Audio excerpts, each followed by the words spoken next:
Ce dimanche 9 mai, dans son émission C'est médiatique diffusée sur France 5, Mélanie Taravant a parlé de l'Eurovision avec ses invités. L'occasion pour Yves Bigot, ancien directeur de France 2 et de la RTBF, de faire des déclarations choc sur le concours. L'édition 2023 de l'Eurovision se prépare. Samedi 13 mai, à Liverpool, plusieurs artistes se produiront sur scène pour tenter de remporter le titre. Lazara a été choisie pour représenter la France au concours. Ce dimanche 9 mai, dans l'émission C'est médiatique diffusée sur France 5, Mélanie Taravant a parlé de cet événement avec ses invités. Ainsi, elle a notamment reçu le groupe Madame Monsieur qui, en 2018 a participé à l'Eurovision.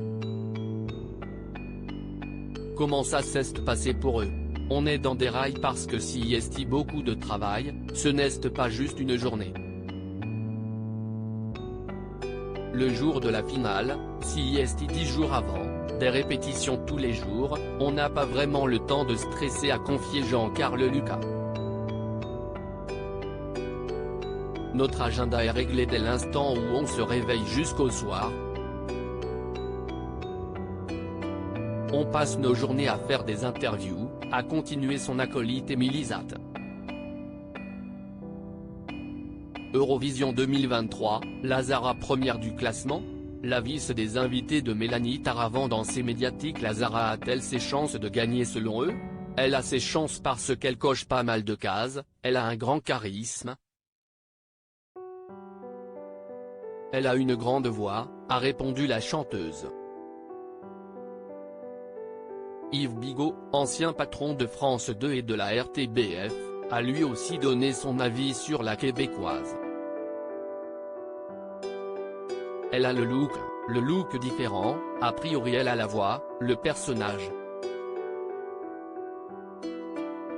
Elle a le tempo disco et ça passe dans tous les pays, y compris les pays de la grande variété qui ont 25 ans de retard sur ce qui passe en réalité dans la musique aujourd'hui, a-t-il analysé.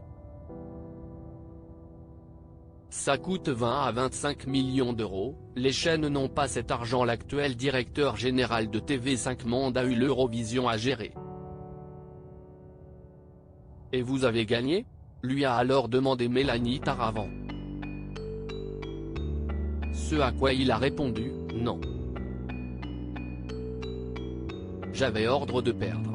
Le problème, si est que si vous gagnez, si est vous qui organisez l'année d'après, et ça coûte 20 à 25 millions d'euros, les chaînes n'ont pas cet argent, sauf dans les petits pays, là si est l'Office du tourisme ou le ministère du tourisme qui finance.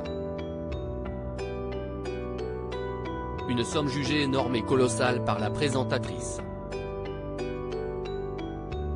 Yves Bigot a continué son propos, quand j'étais à France 2, j'avais ordre de perdre et à la RTBF, j'avais ordre de perdre. La RTBF, ils avaient gagné quelques années avant, ils ont été obligés de licencier 2000 personnes à cause de ce que ça avait coûté, a-t-il lâché. À lire aussi Eurovision 2023, la direction de France Télévisions s'explique après l'annulation du concert de Lazara.